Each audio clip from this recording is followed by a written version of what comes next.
In 1960, a Nashville hotshot cut a jazz record that made folks rethink what country pickers could do. Today, we're telling the story of Hank Garland, yes, the Sugarfoot Rag guy, how he rewired studio guitar in the 50s and then, just as quick, lost it all. This program is brought to you by Old Timer Song Factory, the online catalog of original songs crafted for your productions with the true spirit of the 30s, 40s, and 50s. And he didn't just dabble in jazz. He knocked the door off its hinges with jazz winds from a new direction. People like George Benson perked up. From Nashville, of all places. Let's roll it back. Hank Garland, born Walter Louis Garland, showed up in 1930, Cowpens, South Carolina, Milltown country. He hears Mabel Carter play Wildwood Flower, dreams that night he can pick it, and by morning he's chasing a guitar. That early fire never quit. As a kid, he's copying radio songs, taking a few lessons, and getting obsessed with a local hotshot, Arthur Smith. So obsessed he tries to electrify his acoustic by plugging a cord into the strings. Which, unsurprisingly, almost torches the guitar. You can hear the teenage logic. Electric guitar? Well, electricity must be involved. He grows fast, plays with a local band, gets an electric with a D-Armond pickup, learns the ropes. Then, 1945, he meets Grand Ole Opry man Paul Howard at a Spartanburg music store. Hank plays a little. Howard says, "Come to Nashville." He's 15. 15 and fearless. He shows up at the Tulane Hotel. Howard doesn't even remember him. Hank asks to play the Opry. That night, he tears it up. Boogie instrumental, standing ovation, and walks off with a nickname, Baby Cotton Picker. But the law catches up. Too young for the union, too young for steady work. He has to go home, turns 16, gets the call back, and now he's in the thick of it, learning from pros like Billy Bird, with Billy Bradley and Chet Atkins all lurking around, all of them trading licks. Billy Bird is huge here. He moves in with him, and Billy's like, "Use your pinky, son," and hands him Charlie Christian and Django Reinhardt on a platter. Hank's woodshedding at warp speed. Roommate Bob Moore, future A-Team bassist, says Hank would practice before breakfast, after lunch, and past midnight, Django looping the whole time. Country jobs paid the bills. He joins Cowboy Copas, killer band. Copas on rhythm, Dale Potter on fiddle, Bob Foster on steel, and Hank's electric leads start turning heads. You can find his fingerprints on late 40s sides, and his Django-flavored solos sneak into hunky-tonk 45s. Then comes the kicker. 1949, Sugarfoot Rag. Started as a finger exercise, turned into a rocket. Red Foley cuts the vocal version with Hank's zippy intro. It rides the flip of Chattanooga's Shoeshine Boy, sells like crazy, and Hank's Sugarfoot forever. That nickname opened studio doors. Early 50s, he's a go-to.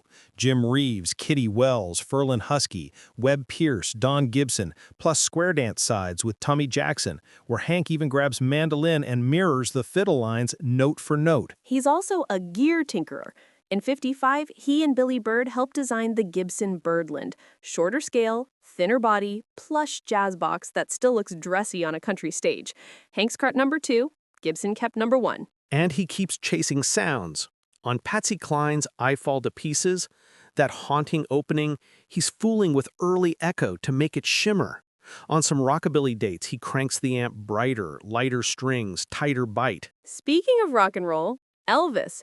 Starting in 58, Hank's in those RCA rooms for I Got Stung, A Fool Such As I, A Big Hunk of Love, then the early 60s hits, Stuck on You, where Hank even plays 6-string bass, It's Now or Never, and that swampy riff on Little Sister. Fun detail. For Little Sister, he borrows Harold Bradley's Fender Jazzmaster to nail the bitey tone. Nashville guys swapped guitars like baseball cards. Day job, country sessions. Night shift, jazz. He's at the Carousel Club in Printers Alley with Bob Moore, Buddy Harman, Floyd Kramer, Boots Randolph, stretching out on Indiana while visiting jazz cats staring like, where'd this guy come from? 1960 is the blast-off. He goes to the Newport Jazz Festival with a Nashville crew and teen vibraphonist Gary Burton. The festival riots, so they cut After the Riot at Newport on a back porch. Loose, hot, fearless. Same year in the studio with drummer Joe Morello and bassist Joe Benjamin, he records jazz winds from a new direction. Tunes like Move, Relaxin', Riotous. It's bop fluency with country time precision. And here's the thing, that record didn't just impress guitarists. It changed how folks talked about Nashville. Suddenly, the hillbilly stereotype couldn't cover the facts. These were serious improvisers. The arc was shooting up. He even did Elvis's Hawaii benefit in '61, and Elvis introduces him as one of the finest guitar players anywhere. Which, yeah. And here's the interesting thing. Garland didn't just make those records memorable, he helped set the template for Nashville's studio sound. The arc was shooting up. He even did Elvis's Hawaii benefit in '61, and Elvis introduces him as one of the finest guitar players anywhere. Which, yeah. Then the turn. September 1961, car crash north of Nashville. Brain injury, months in a hospital. He has to relearn walking, talking, then guitar. The coordination never fully returns. A career that burned like a comet goes dim at age 30. But he doesn't quit. Spends years rebuilding, scales, arpeggios, alternate picking. He plays when he can back home in the Carolinas. Shows up at the 1976 fanfare reunion and plays Sugarfoot Rag. Folks cried. You could hear the soul in there, the old fire flickering back. He passed in 2004, but the trail he cut is still lit. The Nashville A-Team's polish, he helped set that. The Birdlands feel, that's Hank's hand. Country players leaning into jazz harmony, he handed them the map. Chet Atkins, never one for loose compliments, called Hank the best to ever pass through Nashville. I believe it. Speed's common. Taste and line shaping like Hank's, that's rare air. So yeah, when you hear Sugarfoot Rag or that spooky intro on I Fall to Pieces, or Elvis's Little Sister grinding forward, that's Hank Garland showing how wide American roots music can stretch and still feel like home. And not just that.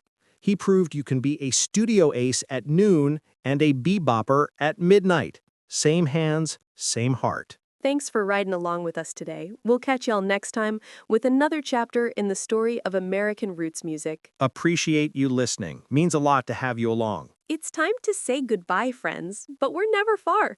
Just tune in again, same time, same place, same warm sound. Until then, keep your Sugarfoot tapping. Just don't plug the cord straight into the strings. If you liked the episode, don't be shy. Drop us a comment, share a memory or a story, and hit that subscribe button so you'll be the first to know when the next Stories of American Roots music comes rolling out.